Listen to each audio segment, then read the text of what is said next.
Mabasa, you've already testified previously and your affidavit was handed up as Exhibit S before this court.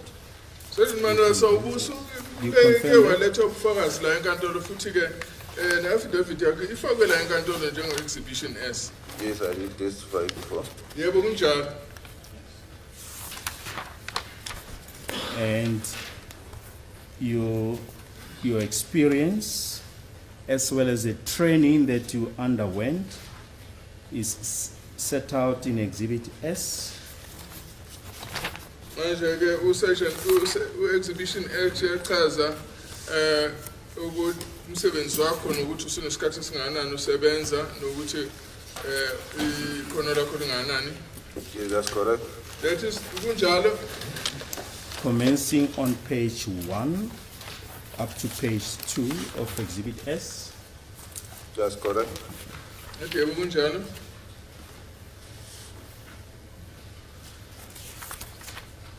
Do you have Exhibit S before you, your affidavit? Yes, I do.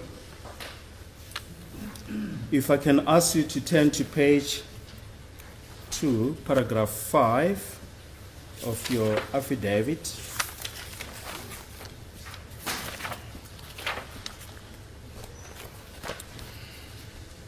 Just to contextualize your evidence, just read the contents of paragraph 5 on page 2.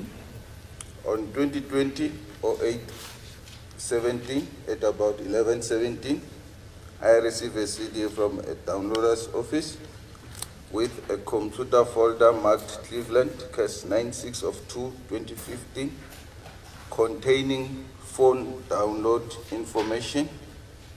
The computer folder contained 3 XRY files that contained the information of 1 phone, 1 SIM card, and 1 memory card.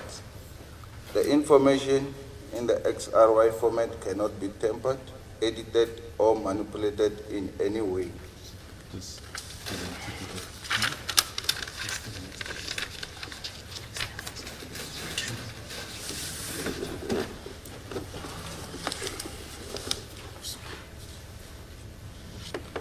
Ngomhla 17 enyangeni ka-8 2020 ngesikhathi sika 11:17 ngathola i-CD ephuma kufoni eyayi-downloadiwe ikhishwe ngekhompyutha ebhalwe ukuthi Cleveland Case 96-02-2015 eyayiphethe-ke konke okwangaphakathi kwefoni. I-folder leyo khompyutha yayinamafayili amathathu ama-XRY file ayephethe-ke ulwazi olwalu isefonini yokuqala, i-SIM card eyodwa ne-memory card eyodwa. Manje-ke ulwazi-ke olugcinwe ngohlobo lwe-XRY alukwazi ukuthi luguqulwe noma lulungiswe noma lushintshwe nganoma yingayiphi indlela. Manje-ke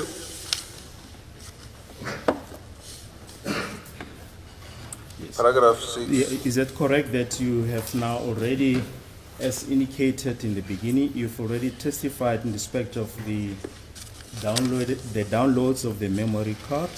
You are here today to testify about the downloads on the phone and the SIM card. Yeah, it's correct. SIM card. Yes, you may proceed to paragraph 6. Paragraph 6. The information contained in the XRY file was as follows.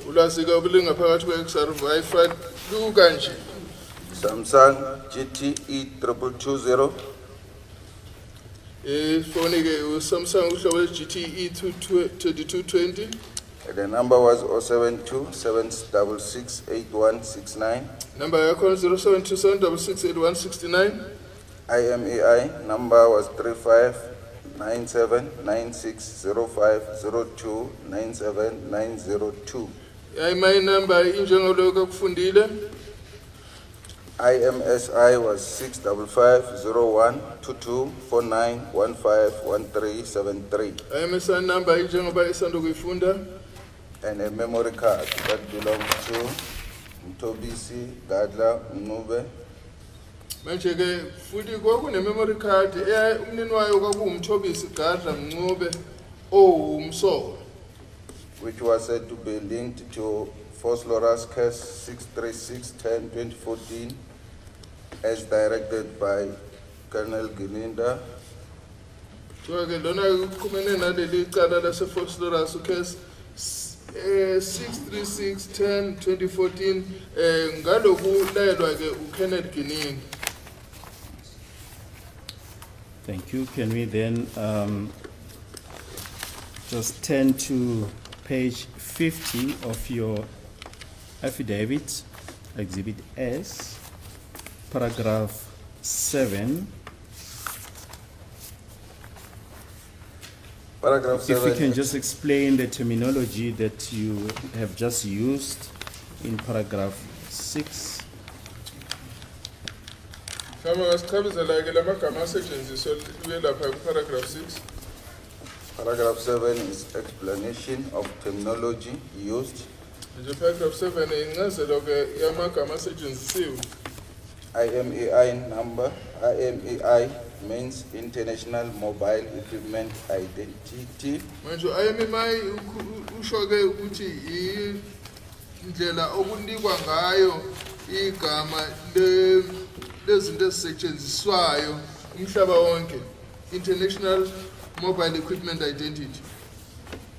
The IMEI is only used for identifying the cellular device and has no permanent or semi-permanent relation to the subscriber. To IMEI ke isetshenziswa ke ukuthi kwazi ukuthi i-cellphone iyiphi noma umakhalekhukhwini imuphi, futhi ke ayiqhumene ngokwesikhashana noma ngokwesikhathi sonke nalomuntu oyisebenzisayo leyo phone. IMSI is International Mobile Subscriber Identity. IMSI kuthiwa International Mobile Subscriber Identity. The subscriber is identified by transmission of an IMSI number. So ke lo muntu ke oyisebenzisa the phone waziwa ngale number le esetshenziswa i-IMSI number, which is stored on a SIM card that can in theory be transferred to any handset. manje ke le nombolo le iyagcinwa ke la ku-SIM card okusho ukuthi ingasuswa ke komunye umakhalekhukhwini isho komunye. MSISDN, Mobile Station International Subscriber Directory Number. To MSISDN, a Mobile Station International Subscriber Directory Number. It is the telephone number to the SIM card in a mobile cellular phone. To then again, number kamakhalekhukhwini ekhona ke kule SIM card, which is a SIM card subscriber identification module. kusho ke iyona kusetshenziswa ukwazi ukuthi le SIM card iyiphi. SIM card number subscriber identity module. To SIM card number kuthiwa ibizwa ngokuthi subscriber identity module. It's an integrated circuit chip that is intended to securely store the international mobile in a subscriber identification identity. Sorry. To lokhu ke kufaka kule chip lesetshenziswa ngaphakathi efonini ukuthi igcine inombolo le kuthiwa IMSI. IMSI number and its related key, which are used to identify and authenticate subscriber on mobile telephone devices.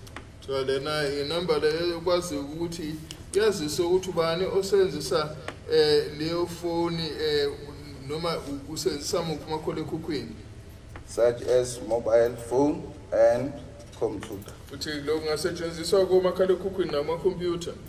It is also possible to store contacts on many SIM cards. Futhi ke inombolo zalabantu aqhumana nabo umuntu uyakwazi ukuthi angazibeka ku SIM card. SIM cards are always used on GSM phones. SIM card ayasetshenziswa ke kumakhalekhukhwini. For CDMA phones, Nakulawa okuthiwa ama-GSM noma CDMA. they are only needed for newer LTE capability handsets. So kusetshenziswa ke kulo hlobo lwamakhalekhukhwini abama-LTE. SIM cards can also be used in satellite phones. Futhi ke la kunamafoni asebenzisa ama-satellite, ama-SIM card ayakwazi ukusetshenziswa. Paragraph 8. My duties entails to extract and convert the data from the XRY format using able to extract to a Microsoft Excel version.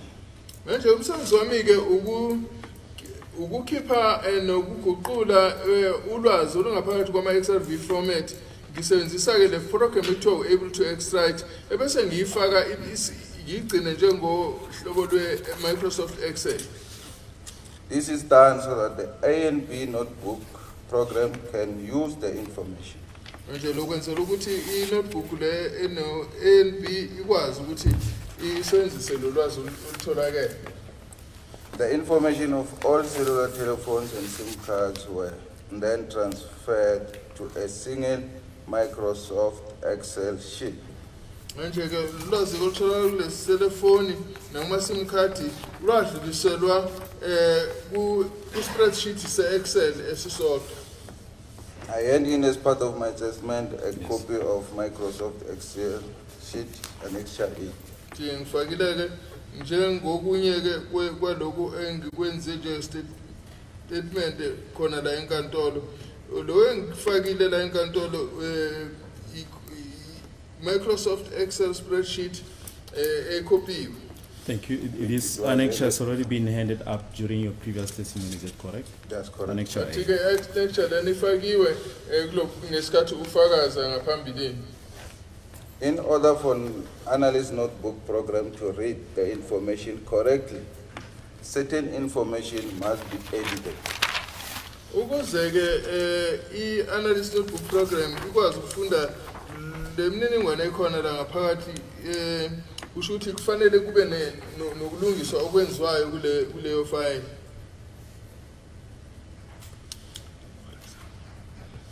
For example, the analyst notebook does not recognize 0 as the beginning of a number. Manje ke okunye ke esingakusebenzisa example ukuthi ke i-analyst notebook ayikwazi ukuthi ibone u0 njengenombolo eqala inombolo kamakhalekhukhwini. So all zeros that is a prefix is removed. Ukuthi ke o0 kabakhona lapho bonke bayasuswa. The 078676254 is converted to 786762545. Shithi ke number ke njengo 0786762545 iyaguqulwa ke ibisiqala ngo7867625545 ukusho ukuthi uzilo lo wangaseqaleni usukhishile. All common number is removed that will give a false link with another phone. Shike inumber ke ezingasetshenziswa ukuthi mhlambe zingadidisa ukucabanga ukuthi enye ifoni zinazo ziyasuswa. Like 110.111.212. Inumber njengo 110.111.121. All dialing prefix are removed also. Futhi ke naloko kusetshenziswayo umuntu ufuna ke afaka inumber naku kuyasuswa. Which are +27, the plus and the zeros, etc. To into njengo +27 nokuthi umuntu osenzise uplus no zero konke kuyasuswa lo. Paragraph 10, the conversion of the data does not involve the manipulation of the data. Manje ukuguqula ke kwe-data akusho ukuthi ke manje sekukhona ushintsho olwenziwayo ke kuleyo data. And then use the analyst notebook program to draw an analyst notebook chart of the information. Kusho ukuthi emva kwalokho ngase ngithatha isisebenzisa analyst notebook program ukuthi ke bese ngiyadweba ke lapha i-chart noma isikhombiso esikhombisayo ukuthi lolwazi olutholakale lumi kanjani. And the set chart, sorry, has already been handed up as Exhibit B during your previous testimony. That's correct. So ke leli chart lelifakiwe nje isikhombiso sala inkantolo athi yebunjani. Yes, just read into the record that last sentence after Annexure B. The said chart shows the associates of data received. Manje ke uthike leli chart lesikhombisa ukuthi khona ukuxhumana kunjani kule data letholiwe. Thank you. Then coming back to paragraph 5 of your affidavit on page 2 of your affidavit, paragraph 5, you've already testified that you received the downloaded information on a CD. Did you then proceed to analyze that information? Yes, the information was analyzed as paragraph 8.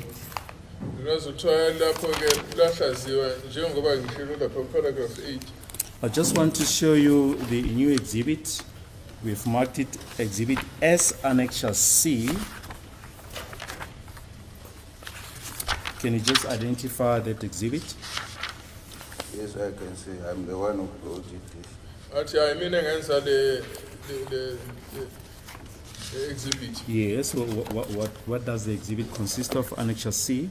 Annexure C who is the original data of which I have received from the downloaders office converted to a PDF format.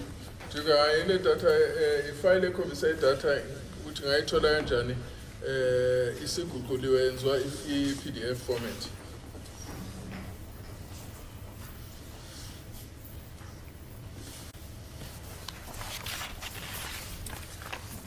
The first part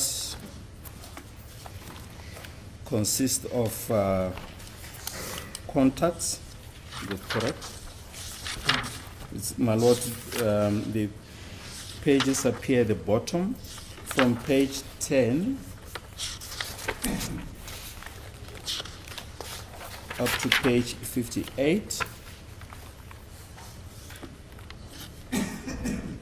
From page 10? Yes, from page 10 to page 58.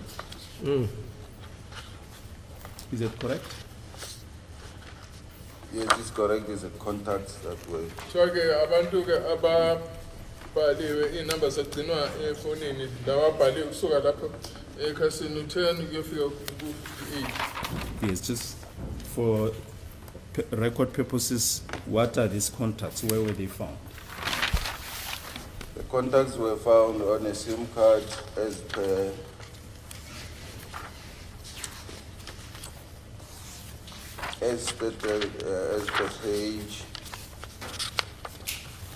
page 4.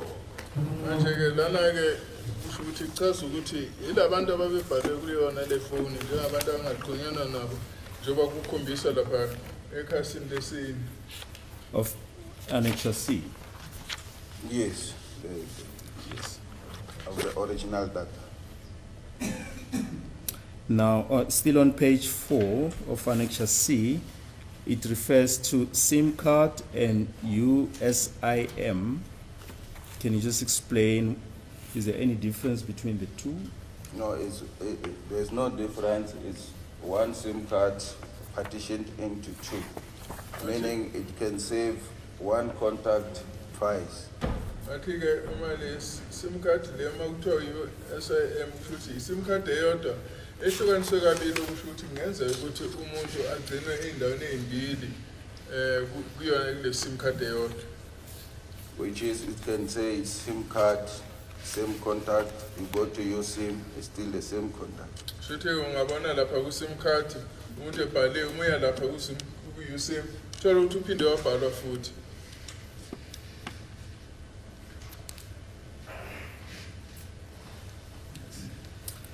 Thank you. I just want to refer you to page 10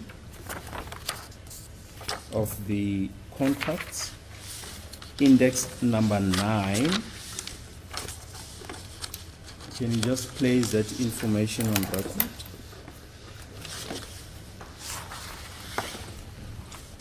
Index 9, and the name is Mthobisi. The telephone number was +27 72 399 5787.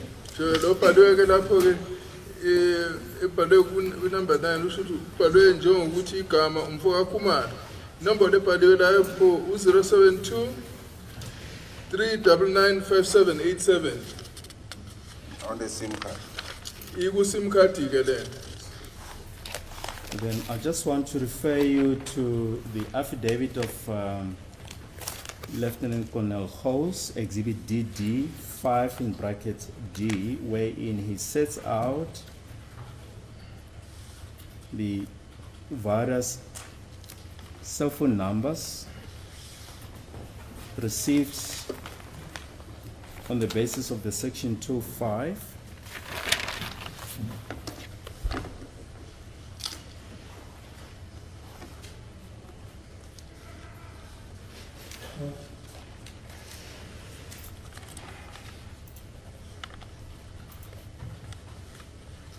You say House is affidavit is what? BB? Exhibit DD. DD. Yeah. DD5. Yes, in brackets B. DD5D. B. B. Yes. Yeah. DD5 in brackets B. B. DD5 in brackets B. Can you just place on record the number that he sets out from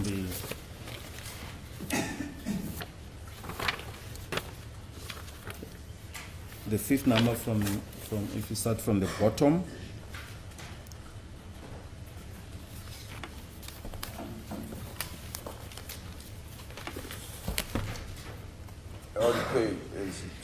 On page 2, is it right? Yes.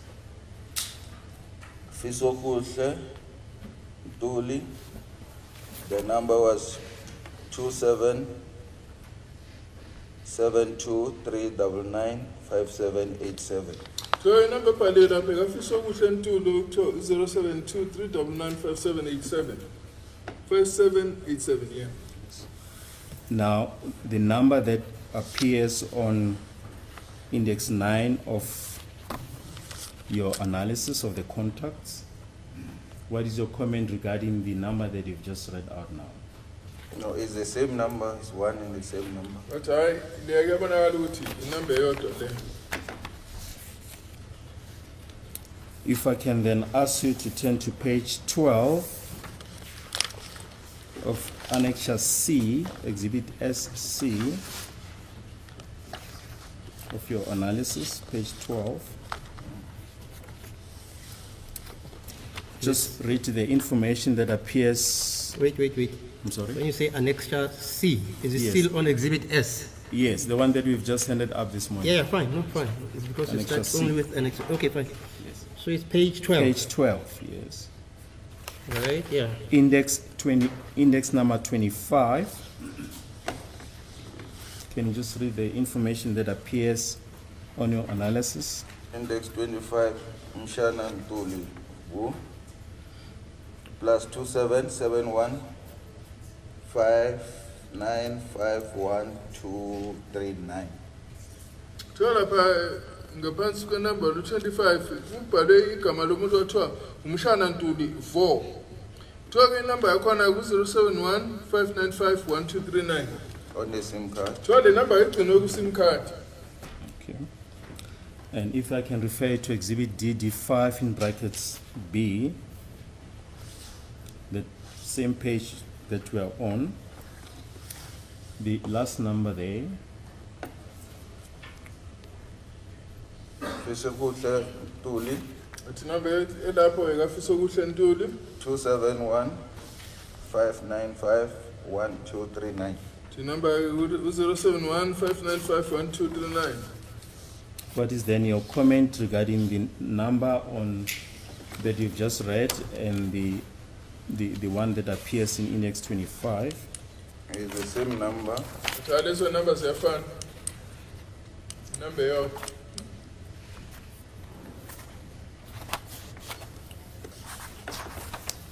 Thank you. If I can then ask you to turn to page 21 of your analysis, Annexure C.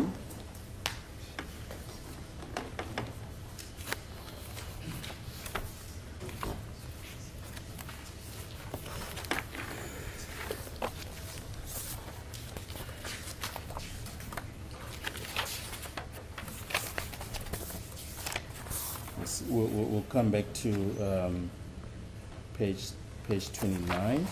If we can proceed to page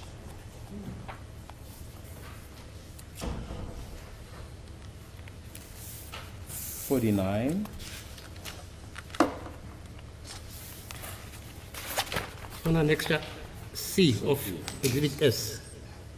Yes, I'm sorry, page 18. I'm sorry, page 18. Yeah. Page 18 of Annexure C, 1.8. Okay. Index number 80. 80. Yes, 80.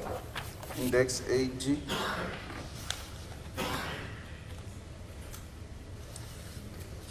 Ngani. The number is plus 277664270007 on a SIM card. Nje le number le ngaphansi kwa index number 8 kuthiwa ibhale njengongkani kuthiwa ke inumber yakhona 0766427007 igcinwe ku SIM card.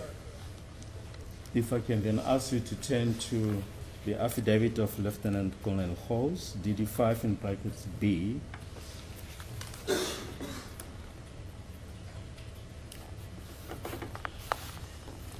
Yeah, you say, wait.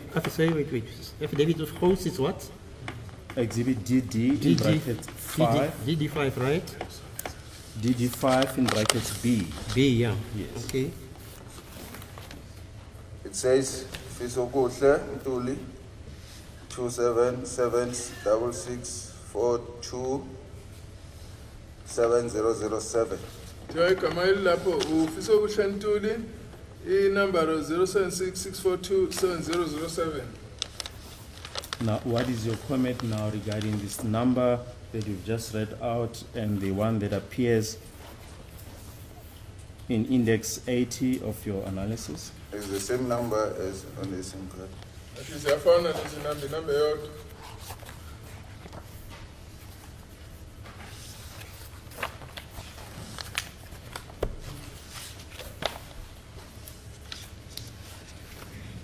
If I can then ask you to turn to page 49 of Annexure C, your analysis.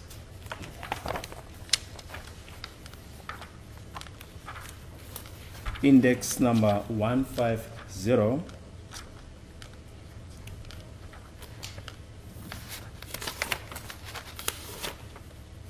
Index number 150 is XG Ncube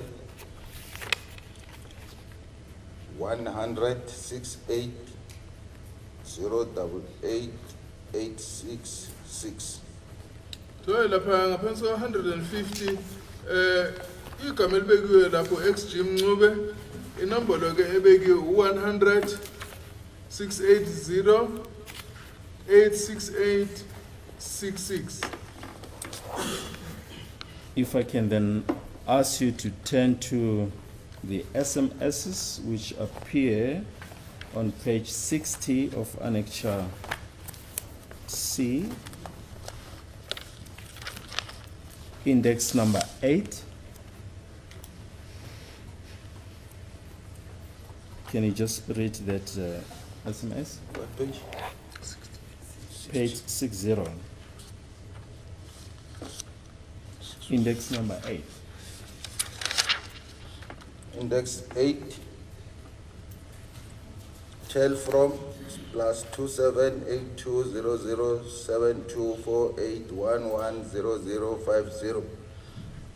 The text was Standard Bank, 1,000 rand withdrawn from account 8866 at 0000727 2015 0203 T06 33 11 51696120183, and it says the balance is 1913.41. Date 2015 0203 query, and then 0860123 107. Time 2015 0203 0634 16. It was served on the USIM, it was read, and it was delivered to the phone. So lana ngaphansi ka index number 8. Itelephone ke umbiko lona uvela ku telephone 27 82007 248 110050. Lana ke umbiko uthi Standard Bank kulungwane yamarandi ikhishiwe ku account 8866 ngo kusho ukuthi ke ngesikhathi ukuthiwa ke u000000727 mhla 20 ngumhla ka kuthiwa 2015 02 03 706 bese kuthiwa lapha 33115196 120 388 kuthiwa ke imali esele ibalance inkulungwane yodwa amakhulu ayisishiyagalo lunye neshumi nantathu osekwa amasenta awu amashumi amane nanye. Lokhu ke kwenzeka ngomhla ka3 enyangeni kaFebruary 2015, sekubhala ke nokuthi query 0601231107 sekubhala ke nokuthi 2015 0203 bese kuba lokungathi kuyisikhathi ukuthi 0634 16 UCT 002 bese kubhala network. Ke lokhu ke ugcinwe ku USIM. So in short, this is a message from the bank pertaining to account number 8866 that was sent to. That's correct. A cell phone. Can you just again put that cell phone number on record?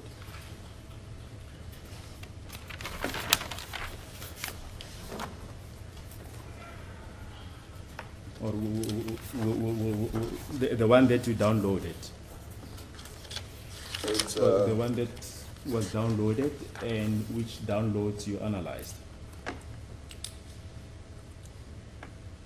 072 766 8169. Ngiyabonakala lana ukuthi umbeko vela ebhanki ukhulisa ukuthi khona imali eyakhishwa ku account 8866 okusho ukuthi ke le number lena 082 766 8169 yona eyathola lo mbiko lo. Now coming back to index number 150 as per page 49, the one that you've just placed on record, index 150 on page 49.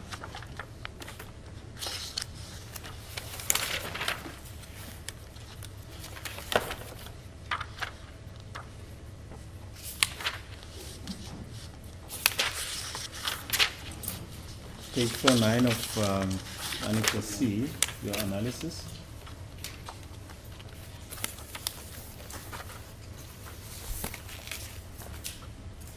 Yes, I'm managing. Yes, that index 150 ends, that number ends, the last four digits are 8866.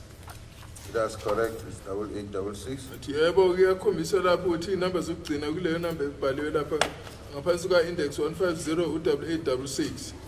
Is it not 888, sir? No, the last 4 digits. Oh, the last 4. Okay, fine. The last 4 The last digits. 4, okay. Yes. Now, if you go back to page 60, index number 80, those last 4 digits, 8866. What is then your comment regarding the account number that appears on page 49, index 150, and the one that you've just read that appears on page 60, index number 8, the message from the bank? Is a message from Standard Bank that the 1,000 rand was withdrawn from the account in index 150. Yes. The 4 digits that appear on the SMS and the 4 digits that appear on index 150, page 49, what is your comment? They are one and the same thing, it's the same account.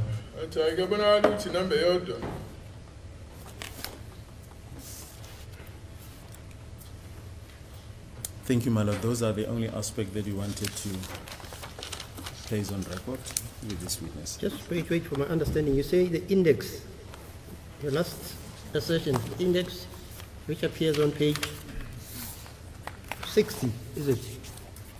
Yes, it's Index, is it index 8 it's on page 60? on yes, it's index 8, my lord, on Right. page 60. Index 8, Yeah. as well as the information on page 49, And index. information on, wait, 49, page 49. Yes. Just hang on.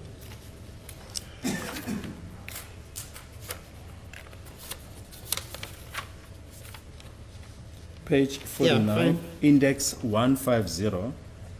150. Yes. Never. 151.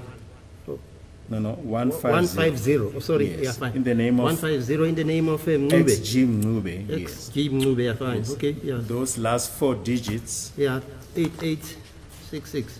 yes, Okay. accord with those ones on page Accords 60. with the ones on page, yeah. Thank you. Thank you. That is all, my lord.